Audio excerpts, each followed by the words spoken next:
Nous allons refaire le palmarès, 30 au Ballon d'Or. Est-ce qu'il y a un classement qui vous étonne? Voilà, je vous ai donné les 30. On va faire un petit habillage ensemble. Et vous allez me dire s'il y a un truc étonnant, trop haut classé ou pas assez bien classé. Vous n'avez pas la liste, Jo? Non. Mais moi, il me semble qu'il y avait quelqu'un qui... Voilà. Et tu la connais. Moi, j'ai Hakimi 6e, j'ai Pedri 11e, j'ai Ruiz 4e. Moi, j'en ai un aussi. Pierre. Moi, j'aurais peut-être vu Joao Neves plus haut, mais je veux pas être trop gourmande. Ok, Neves plus haut. Il était combien, Neves? 19e. 19e, Joao Neves. Régis? Moi, je rebondis sur ce que vient de dire Vincent Garcia à l'instant, qui a annoncé un triomphe de Dembélé. Ouais. Et ça, pour moi, c'est une énorme surprise. Je m'attendais absolument pas. Je m'attendais à un truc serré, et absolument pas à un triomphe. La surprise, donc, Ousmane Dembélé. Étienne Dilo? La surprise de l'écart. Hein. Oui, bien sûr. Fabien Ruiz, 24e. Très bien. Bernard? Je pensais qu'Hakimi serait plus haut. Hakimi, 6e.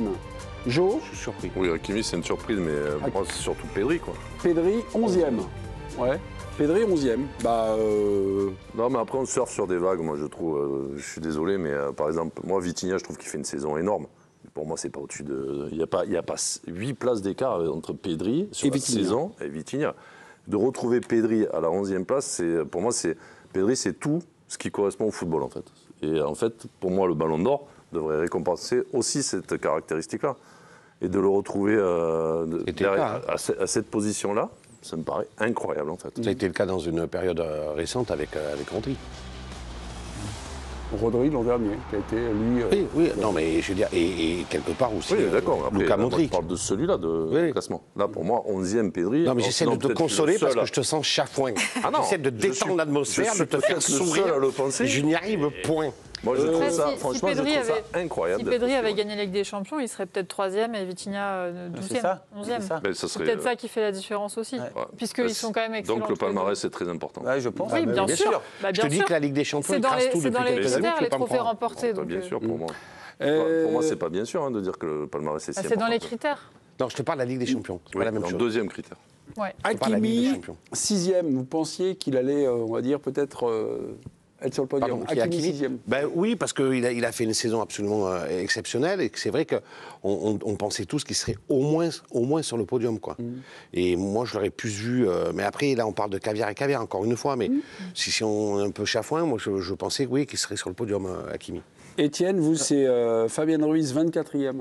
Ouais, en queue de peloton, pratiquement. Je suis vraiment étonné parce qu'il a fait une saison exceptionnelle. Il a mis des buts importants. Il a travaillé, il a fait des matchs exceptionnels, il a gagné un titre exceptionnel, que ce soit avec sa sélection ou avec son club, il a été simplement fantastique pour moi. On voit ses buts, ils sont magnifiques, à des moments très importants pour son équipe. 24e. Pour moi, dans les 15, il pouvait l'être largement. Et McTominay, c'est d'accord, je te rejoins. McTominay, 18e. Donc devant Fabien Ruiz. Ouais. Ok. Ouais. Par exemple.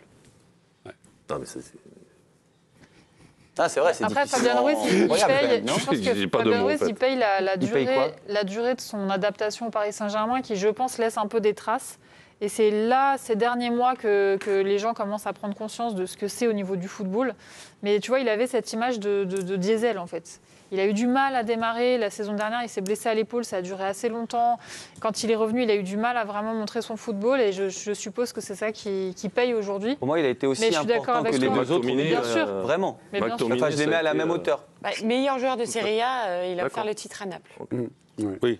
Non, mais après, tu peux parler. Ça pour McTominay, l'influence qu'il a eue. On peut parler pas de la nuit, mais on n'est pas pressé. Donc, si vous voulez, mais le déclassement d'Eric Haaland, par exemple, aussi, il est spectaculaire. Ouais. Parce qu'il était sur le podium, on l'annonçait comme l'outsider de Mbappé. Alors, Erling Haaland, parce que si vous commencez avec Eric Haaland... Eric si c'est Eric... Alors, il a changé l'orthographe de son prénom.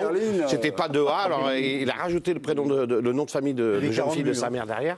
Il met 40 buts. Ouais, oui, mais le déclassement. Collectif qui va moins bien. 45 buts. Il y en a qui ont mis 45 buts et qui sont 7e, par exemple. Non, mais qui ont fait une saison très moyenne. Quoi. Non, mais ça aussi, c'est une surprise. Non, mais Haaland 26e, je trouve ça incohérent. Je suis désolé de voir Mbappé 7e aussi, c'est pas possible, en fait. C'est le soulier Si d'or. le critère c'est 45 buts. C'est le soulier d'or. Non, c'est Pardon Gyökeres le soulier d'or. C'est Gyökeres. Pourquoi le soulier d'or. Celui qui a mis le plus de buts en Europe, c'est Gyökeres. On l'a vu ce soir, non? Oui. Mais les souliers d'or à l'indice. Ouais, mais les indices, vous me les laissez de côté. Ah bah oui, mais là, c'est comme ça que se passe le soulier d'or. Je ne sais pas. Bah ouais, pour moi, celui qui a mis le plus de buts dans la Parce que saison, Joe va c'est Gyökeres. t'expliquer. Il va t'expliquer. Tu marques un quintuplé contre la Moldavie. Tu marques un quintuplé contre la Moldavie, c'est pareil que tu mets 5 buts contre le Liverpool. Voilà, Gyökeres Non, mais là, avait c'est le les tort de championnats, jouer dans Alors, Joe retire dans le le soulier d'or à championnat Mbappé. portugais et Ah non, donc il y a un le- indice qui dégrade le nombre de Voilà. buts de Gyökeres par rapport à un championnat dit majeur comme la Liga où évolue Mbappé. là, Voilà ce soir, la petite Ce soir, ils ont subtilité ils ont du soulier d'or. récompensé le meilleur buteur aussi, non? C'est Ouais, ça Gyökeres. Donc c'est Gyökeres. Ouais, c'est Celui Gyökeres. qui a mis le plus de buts, c'est lui. Neves, 103. 19e, mais il y en avait 9 des Parisiens. Ouais, Ils c'est pour pouvaient ça que je dis, être je veux les pas 9 être trop premiers. gourmande, mais je pense que c'est pas exactement la même chose que pour Fabien Ruiz, mais Neves, sa vraie éclosion, vraiment où il explose aux yeux du monde, c'est très récent en fait. Donc je pense que l'année prochaine, s'il Dembélé continue comme aussi, ça, hein. comment? Dembélé aussi. Hein. Ouais. Ouais, mais Dembélé, ça fait. Les gens étaient encore en train de voter. Mais tu vois, par exemple, le doublé sur retourné, enfin triplé, dont 2 retournés qu'il a mis récemment, ça, c'est le genre de truc qui marque. Mais là, Ouais. les votes étaient Non, clos. mais Je crois que ça marque Joe Neves, pour le Ballon d'Or. Non, mais non. Toulouse PSG. Non, Avec 2 mais- retournés. Non, Les non, votes- les votes étaient clos. les votes étaient clos. Non, C'est ce que je dis. Même pour après. C'est ce que je dis. pardon. Les votes étaient clos. Non, elle dit que ça marquera pour cette saison. Non, mais non, c'est beaucoup trop loin des votes. Ah, Ce que je veux dire, c'est que si ça arrivait à peu près au moment des votes et Pas si on Toulouse, voyait, Paris, tu vois, son rayonnement, maintenant, on commence à le comprendre aussi. Enfin, Et l'année prochaine, pour moi, il sera largement au-dessus de Puis 19e. à Benfica, avant qu'il vienne au Paris Saint-Germain, j'avais eu le plaisir de le voir jouer, c'était un régal des yeux. Quoi. Bien sûr. Ah bah, déjà, Oui. t'as pas besoin d'être au PSG. Enfin, je veux dire, il ne s'est pas révélé au PSG. Voilà. Bah, il n'était s'est pas peut-être- 19e s'est peut-être à Benfica, affirmé- il n'était Non, mais pas 19e dans le Ballon d'Or. il s'est peut-être affirmé au plus haut niveau, Ouais. mais c'était déjà un joueur extraordinaire au Benfica Lisbonne. Et on finit par le meilleur, Régis Testelin. Vous avez écouté Vincent Garcia. Le triomphe très large d'Ousmane Dembélé par rapport à la concurrence et par rapport à Lamine Yamal, son dauphin. On pensait qu'il allait avoir, enfin, Bah, par rapport on imaginait au- un scrutin beaucoup plus serré. Mais un peu tous, non? Enfin, je pense pas être le Ah seul oui, à oui, penser oui. ça. Ouais, ouais. Non, mais je pensais que le rapport de force serait. Enfin, je sais pas, je pensais que ce serait beaucoup plus serré. Quand Vincent nous dit qu'il n'y a pas eu de match, bah, moi, ça me surprend qu'il a fait raz-de-marée dans tous les continents, partout.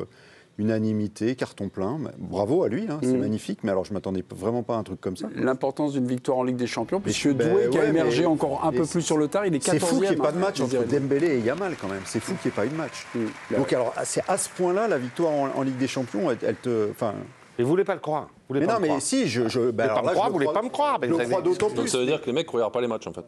Parce que Il a que les deux 18 ans, demi-finales, il a non mais mis les deux Yamal. demi-finales de Yamal, aller-retour contre l'Inter, c'est un chef-d'œuvre.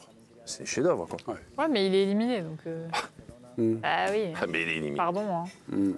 Ah ben ouais, Ne vous Moi, je suis comme excusez les pas. Marseillais, je respecte les règles. il est limite. Ah bah tiens, justement. Donc en fait, PSG. on va quand même suivre les prochains Ballons d'Or. Il faut qu'ils gagnent la Ligue des Champions, on est bien d'accord. Quand il n'y a pas une grosse compétition. Bah, l'an prochain, c'est la Coupe du Monde. Donc c'est la Coupe du Monde. Bah, l'an prochain, c'est la. Puis l'euro.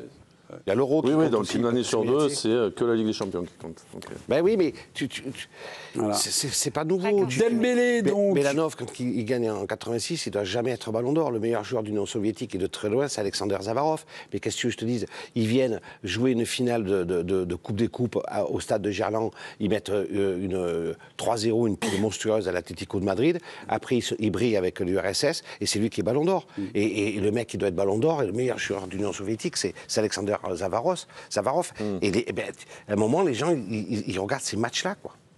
C'est peut-être dur, mais c'est comme ça. Dembélé, donc ce soir, bien un sacré triplé. Il est Ballon d'Or, tout en ayant gagné donc la Ligue des Champions, ça vous le savez. Puis il faisait partie de la bande à Deschamps en 2018. Donc ils sont 10 simplement à avoir réalisé ce fabuleux triplé. Et le deuxième Français avec évidemment Zinedine Zidane.